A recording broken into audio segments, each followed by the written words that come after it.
The second round of last night's NBA draft came and went without Mike Daum or Matt Mooney hearing their names called. Now the two former Summit League stars will look to work their way up to the association by starting in the Summer League.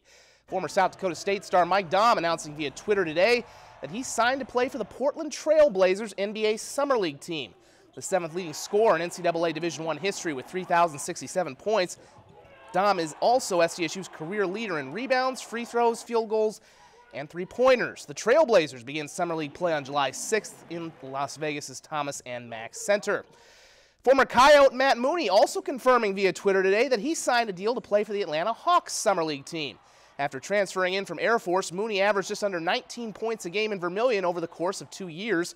He used his graduate transfer option to play at Texas Tech last year, where he helped the Red Raiders reach the national championship game. They begin their Summer League on July 7th. Well, we've got some breaking news for the Sportscast. Stampede defenseman Ryan Johnson has just been picked with the final pick in the first round of the NHL draft, 31st overall to the Buffalo Sabres. This literally just happened a few minutes ago. He's the 34th Sioux Falls Stampede alum to be drafted into the NHL, and it's the sixth straight season they've had someone picked. This is obviously huge news, though. He's the first since Kiefer Bellows, I believe it was 2 or 3 years ago, who went in the first round. Again, Ryan Johnson in 66 regular season and playoff games for the Clark Cup champion Stampede scored 8 goals and tallied 25 assists.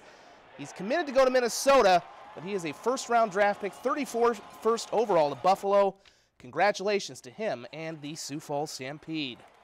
The Minnesota Wild had the 12th pick in the first round this evening, and with it, they selected a USHL product, winger Matthew Boldy from the United States Under-18 developmental team. The Boston College commit, who actually scored his first goal of the year against the Stampede, went on to tally 33 goals and 48 assists last year.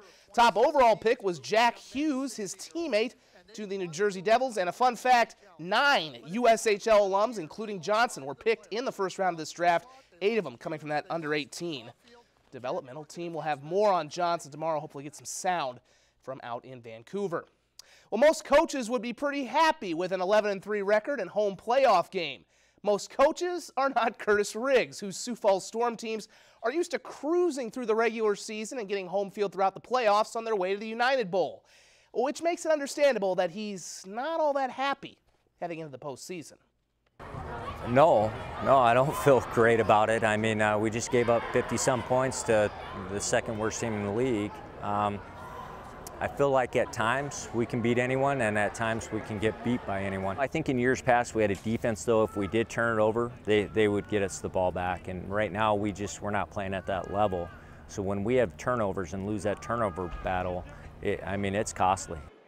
That certainly might be part of the reason Riggs signed former MVP and IFL champion Chris Dixon out of retirement to back up and possibly push incumbent starter Lorenzo Brown at quarterback. The offense has struggled in their 7 games against playoff teams, committing 11 turnovers. Tucson is an expansion team, though they did lose by just 1 point to unbeaten Arizona a few weeks ago. Kickoff Sunday at 3 o'clock. The winner of this game faces Iowa next Saturday in the United Conference Championship game. Over the course of their 4-game series, the Sioux Falls Canaries against the St. Paul Saints, remember they scored 93 runs in 4 games? Well, tonight they don't get a single run as they follow the Sioux City Explorers 4-0. Would have shown you highlights, but there weren't really any because Taylor Jordan for Sioux City pitched a complete game shutout, striking out 2 and giving up 3 hits. Those 2 will continue the series tomorrow at 6:05 in Sioux City.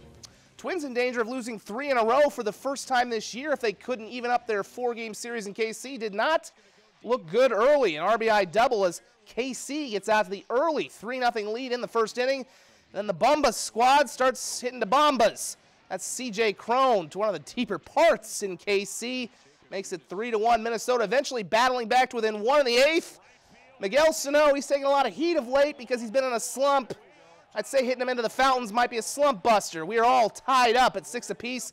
Rally continues later in the inning as Max Kepler, he's just been good all year, and he grounds that one through the hole. Minnesota takes a 7-6 lead. That's where they're at in the 8th. They'll play again tomorrow and on Sunday. And finally, the Women's PGA Championship at Hazeltine. Clark native Kim Kaufman with a 1-under par 71. Much better second round. Unfortunately, the cut line was 5 over par, and she was 6 over par, so Kaufman is out, and a rough day for Amy Olson of Fargo as well. She's at 11 over par. third round moving day tomorrow, and of course the final round championship is on Sunday. You can see that right here on KDLT. Again, congratulations to Ryan Johnson of the Sioux Falls Stampede, selected 31st overall in the first round by the Buffalo Sabres. We're back in one moment.